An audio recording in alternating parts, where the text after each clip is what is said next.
Hello, everybody. Welcome into Perspectives. I'm Sam Jones. It's good to have you with us. Our guest on this first segment is Raymond Doswell, director of the Greenwood Rising. Welcome, my friend. Thank you. Good to have you here. Pleased to be here. I have been through Greenwood Rising. I have been to the mountaintop, and I have seen it. Indeed. What else is planned? What's coming?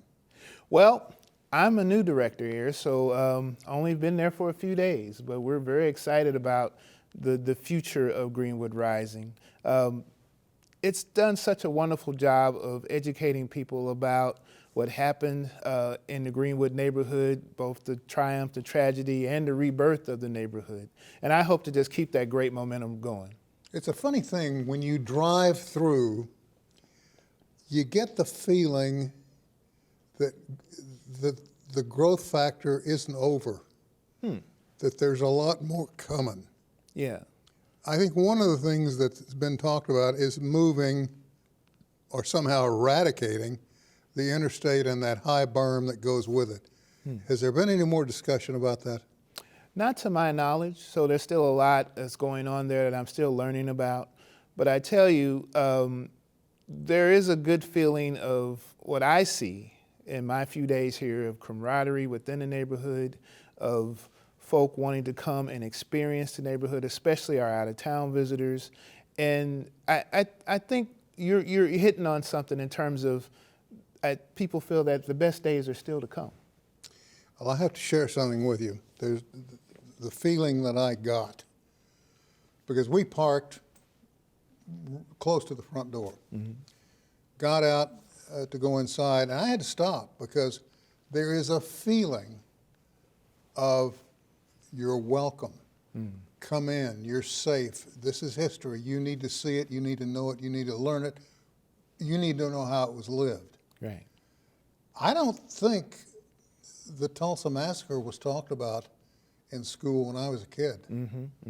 Like the Trail of Tears wasn't talked about when I was a kid. There are certain things we try to clean up, if you will, Yes. when it's a part of history. Right. This was a damning part of our history.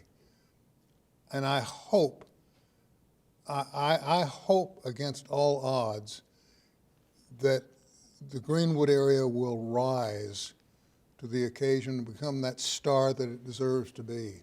First, I'm so glad that you felt welcome to come in, because that's an important aspect of understanding what happened there.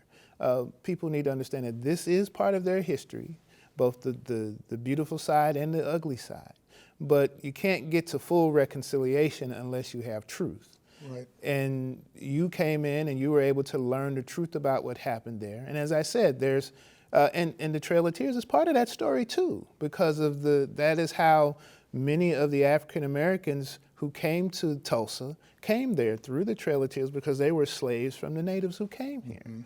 And so their ancestry, their lineage is also part of that story going into the massacre. But even before that, just the prominence of the African American community, the connections to the oil boom that was here, all of that is part of the story. And it should never have been swept under the rug. You should have learned it when you were a young person.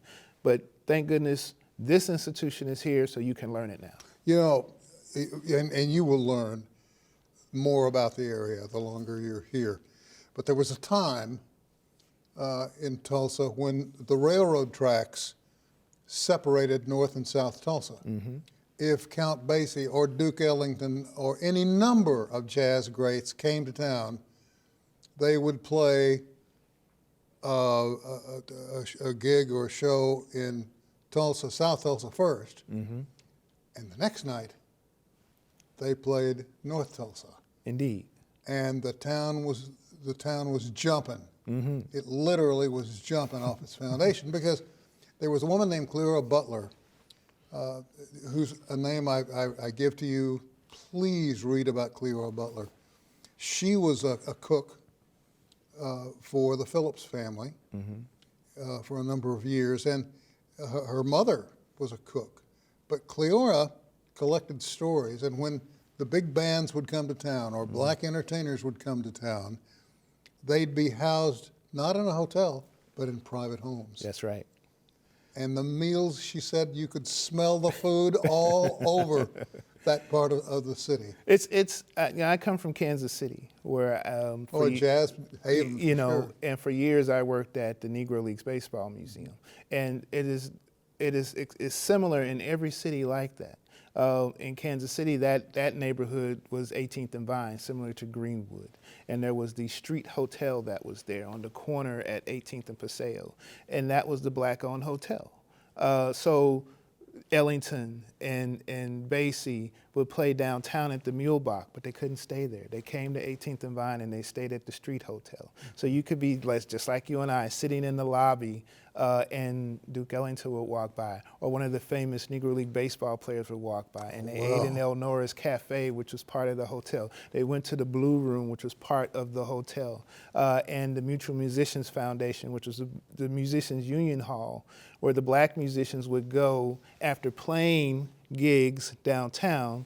After midnight, they'd go to the Musicians Hall and they jam till 3 o'clock in the morning. That's where Charlie Parker first got his chops, and others. Yardbird, yeah. And so these kinds of experiences of segregation are mirrored in Tulsa, in Kansas City, in St. Louis, in really Harlem, New York, and all these places. And Tulsa, in that way, is not unique, but obviously the special nature of Tulsa and Greenwood is extremely important to the broader American history and has a very unique place in what we need to know about African American history. Oh, there's so much, and there's so much. Yes. And we're still learning. And it's going to be a while before we even begin to scratch the surface. First of all, I want to thank you for coming in. Second, I want you to get a copy of the book called Cleora's Kitchen. All right. Cleora Butler wrote that book, and it's a marvelous book, her recipes and all. It's just worth your time. Get it. I got a copy. Absolutely. So grab one, partner. And thank you, and we're going to do this again, you and I. Absolutely. Glad to be back. Good to have you. Welcome to Tulsa. Thank you.